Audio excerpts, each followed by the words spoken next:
The job is over, and after 43 minutes of exciting heisting, the show tells us in a minute and a half or so that the heist is not even the big story of the episode. The reverberations are. Each micro scene here, the ISB, Mon at the Senate, and Luthen hearing the detail in the gallery, shows a different reaction to the same shockwave.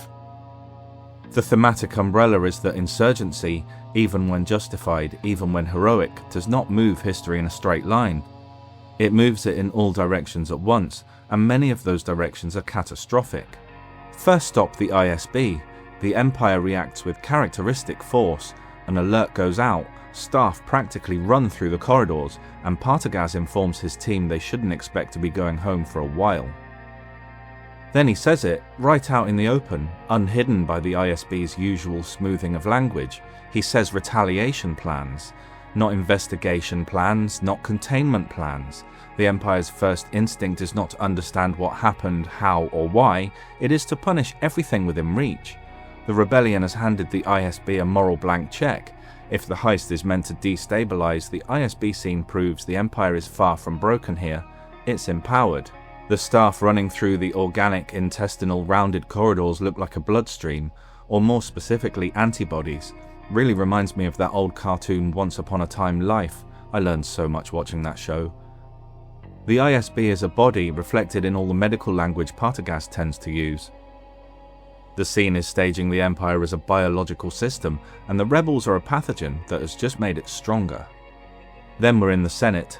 Mon Mothma is mid-speech. She's talking about Gorman, some planet being oppressed by the Empire, probably just a bit of narrative colour, not likely to come up again.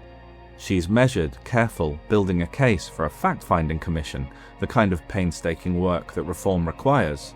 I completely misread this scene at first. I thought the other senators were leaving because they don't care enough, because they think Mon is doing something risky and don't want to be seen to be involved or supportive. But no, everybody is a long way away, but looking more closely, this is basically the moment the news hits the galaxy, and what we're looking at is the equivalent of everyone's phone going off, after which they all start freaking out and leaving as fast as they can. They know bad things are coming, and they have things to do, strongly worded condemnations to write, documents to shred, funds to move around. In some cases, they might want to disappear. This is the moment I realized this is a really huge deal.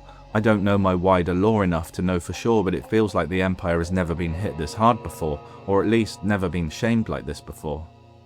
And so whoever these Gormans are, they have missed their chance at political support because of Luthen's actions, and will continue to endure that boot on the throat.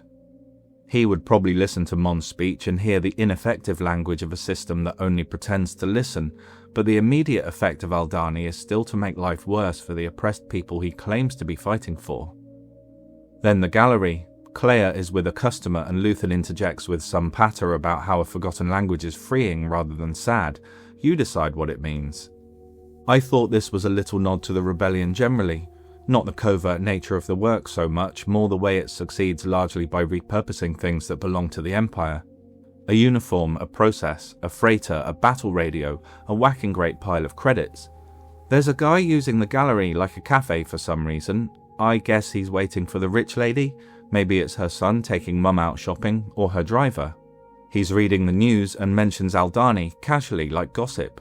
Luthen's startled and for 1 second might think the ISB have got him, but the guy's just a guy, and it turns out Luthen's little operation is the talk of the town. He uses the non-serious request for an Aldhani relic to disappear to the back and starts to laugh. And then we get an entire character arc in a single gesture. His arms raise in celebration, but they don't stop where they meant to, up in the air. Instead they sweep through, coming to rest atop his head in consternation. The best word I could come up with to describe what he's feeling is enormity. Everything he's sacrificed has led to this moment.